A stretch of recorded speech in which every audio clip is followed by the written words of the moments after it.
오늘 우리에게 주시는 하나님의 말씀은 신약성경 마태복음 5장 17절에서 20절까지 말씀입니다. 내가 율법이나 선지자를 폐하러 온 줄 생각하지 말라. 폐하러 온 것이 아니요 완전하게 하려 함이라. 진실로 너에게 이르노니 천지가 없어지기 전에는 율법의 1.1획도 결코 없어지지 아니하고 다 이르리라. 그러므로 누구든지 이 계명 중에 지극히 작은 것 하나라도 버리고 또 그같이 사람을 가르치는 자는 천국에서 지극히 작다 일컬음을 받을 것이요 누구든지 이를 행하며 가르치는 자는 천국에서 크다 일컬음을 받으리라. 내가 너에게 이르노니 너의 의가 서기관과 바리새인보다 더 낫지 못하면 결코 천국에 들어가지 못하리라. 아멘. 우리는 계속해서 산상수훈을 살펴보고 있습니다. 마태복음 5장, 6장, 7장이 산상수훈이라고 말씀을 드렸죠. 이 산상수훈, 산상설교는 예수님을 따르는 자들에게 주신 예수님의 가르침이죠. 그런데 이 예수님의 가르침 그리고 예수님의 삶은요, 당시 사람들에게 있어서 상당히 놀라운 가르침이자 또 주목할 만한 삶이었죠. 그래서 사람들은 예수님의 가르침과 또 그분이 보여주는 삶에 관심이 많았습니다. 그런데 그 관심과 또 반대로 예수님에 대한 오해도 있었죠. 그 중에 하나가 바로 오늘 말씀에 나오는 이야기인데요. 당시 사람들의 기준으로 볼 때는 예수님의 이 가르침 그리고 삶이 그들의 율법을 깨트리는 것처럼 보였다는 것입니다. 예를 들어서 볼까요? 누가복음 6장에 보면요, 한 가지 사건이 나옵니다. 안식일에 밀 이삭을 베어 먹는 사건이 등장해요. 이 이야기 여러분 아실 거라고 생각하는데요. 제자들과 예수님이 안식일날 어딘가로 가십니다. 근데 가는 도중에 밀밭이 있는 거예요. 자, 그런데 제자들이 몹시도 배가 고팠습니다.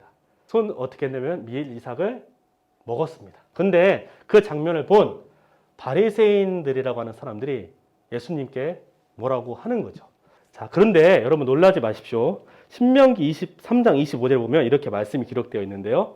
내 이웃의 곡식밭에 들어갈 때 내가 손으로 그 이삭을 따도 되느니라. 그러나 내 이웃의 곡식밭에 낯을 대지는 말지니라. 무슨 말이에요? 남의 논에 남의 밭에 가서 먹어도 돼요? 안 돼요? 된다는 거죠. 자, 왜 그랬냐면요. 당시에 가난하고 배고픈 자들을 위해서 하나님이 관용과 긍휼을 베풀어 주라는 의미에서 허용되었던 것이죠. 그렇다면 그들이 비판한 것은 무엇이었냐면요. 안식의 규정을 어겼다는 거예요. 손으로 이렇게 비벼 먹은 것을 일을 한 것으로 간주했다는 거죠.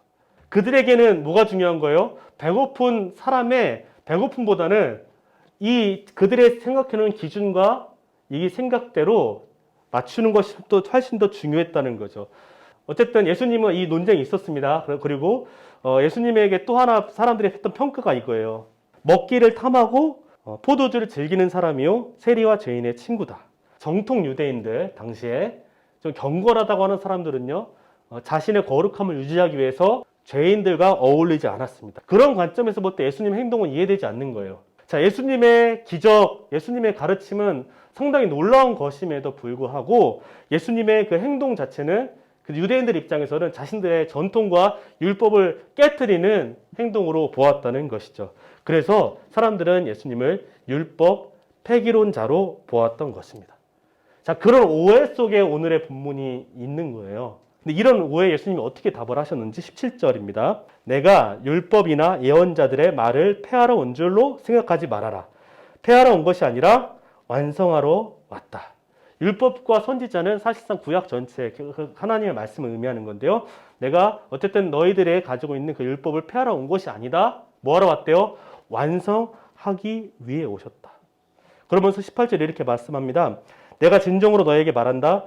천지가 없어지기 전에는 율법은 1.1획도 없어지지 않고 다 이루어질 것이다. 그러면서 20절에 너희의 의가 율법 학자들과 바리새파 사람들의 의보다 낫지 않으면 너희는 하늘나라에 들어가지 못할 것이다. 그런데 사실 그들은 겉으로 볼 때 어쨌든 표면적으로는 굉장히 의로운 사람들이거든요. 자, 그런데 그들의 이 모습은 어땠냐면요. 형식적으로, 외면적으로는 아주 철저히 율법을 준수하는 것처럼 보이지만 그들의 율법의 본질과는, 율법의 근본 정신과는 꽤나 거리가 있었다는 것이죠. 그들의 의는 중요한 것을, 본질을, 율법의 근본 정신을 잃어버린 불완전한 의였다는 것이죠. 자, 그렇다면 그들의 잃어버린 율법의 본질은 무엇일까요? 마태복음 22장에 보면 한 율법사가 예수님께 나와 질문을 합니다.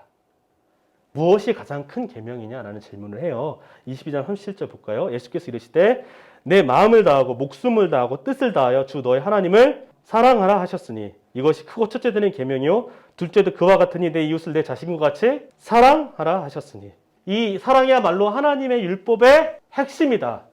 근본이다라는 거죠. 예수님이 말씀하신 율법의 본질은 뭡니까? 사랑이라는 거예요. 사랑. 당시 유대인들은 뭐 해라 하지 말라는 수많은 조항이 있었어요. 이 십계명뿐만 아니라 600개가 넘는 그 조항들을 철저히 지키면 그것이 하나님을 사랑한다는 증거가 되나요? 중요한 것은 무엇이에요? 하나님을 사랑하기 때문에 하나님의 계명을 지킨다는 것이에요. 이웃을 사랑하기 때문에 이웃에게 악한 행동을 하지 않는다는 거예요. 십계명을 지키기 때문에 하나님을 사랑한 것이 아니라 하나님을 온전히 사랑하기 때문에 율법을 지킨다는 것이죠. 그들은 사랑을 잃어버리고요. 율법 조항 자체에만 집중한 거예요. 그러니까 아까 뭐래요? 손으로 비벼먹는 거. 그들이 배고픈지 아닌지 관심이 없는 거예요. 그냥 그 손으로 비벼먹는 행위를 지적하는 거죠.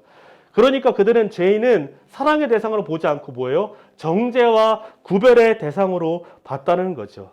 그런데 겉으로는 그래 보이는 그들을 예수님이 어떻게 평가하냐면요. 이렇게 평가하시죠. 그들은 겉으로는 율법을 지키는 것처럼 보이지만 그들의 속은 외식과 불법으로 가득 차 있다. 겉으로는 깨끗해 보이지만 그 안에 탐욕과 방탕이 가득 차 있다. 그들은 율법의 근본 정신을 잃어버린 사람들이기 때문에 그렇죠. 사랑을 잃어버린 사람들이기 때문에 그렇습니다. 사도 바울은 로마서에서 이렇게 말합니다. 피차 사랑의 빛 외에는 아무에게든지 아무 빛도 지지 말라. 남을 사랑하는 자는 뭐래요? 율법을 다 이루었느니라. 사랑은 이웃에게 악을 행하지 아니하나니 그러므로 사랑은 율법의 완성이니라. 아멘. 그렇다면 이것이 율법이라면 이 율법을 우리가 폐기해야 되나요? 지킬 필요가 없나요? 아니죠. 지켜야 되는 것이죠. 마땅히 살아야 될 삶이라는 것이죠. 사랑하는 여러분, 예수님을 따르는 우리에게 요구되는 것이 있죠. 하지만 그것은 우리의 본질이 아니라는 거죠. 그것을 잘하면 하나님 뜻대로 살아가는 것이 아니라는 것이죠. 신자들에게 주어진 종교적 의무를 다하는 것보다 더 중요한 것이 있는데 바로 그것은 하나님을 사랑하는 것이죠. 형제 자매를, 다른 사람들을 사랑하는 것이죠. 하나님께서 우리를 사랑하셨습니다. 예수님이 여러분을 사랑하셔서 우리를 위해서 십자가를 지셨죠. 그분을 믿고 따르는 우리에게 요구되는 것이 바로 우리도 그렇게 누군가를 사랑하는 것입니다. 우리가 만약 사랑하지 않는다면, 하나님을 사랑하지 않는다면, 그리고 내 형제 자매를 사랑하지 않는다면, 이웃을 사랑하지 않는다면, 우리의 삶에 사랑의 실천이 없다면 우리는 이 율법을 완성하러 오신 예수님의 길을 따르는 것이 아니라 겉으로만 종교적 행위와 의무만을 준수하는 바리새인의 길을 따르는 것일지도 모릅니다. 신앙의 본질과 핵심은 잃어버리고 신앙의 껍데기만 붙들고 있는 것이 저와 여러분의 모습일지도 모른다는 것이죠. 사랑하는 여러분, 하나님은 예수님은 사랑으로 구원을 이루셨습니다. 마지막으로 사도 요한이 선포를 한번 같이 읽어보고 말씀을 마치겠습니다. 요한일서 3장 23절인데요. 하나님의 계명은 이것이니 곧 그 아들 예수 그리스도의 이름을 믿고 그리스도께서 우리에게 명하신 대로 서로 사랑하라는 것입니다. 이 시간에 우리 같이 찬양하고 기도할까요?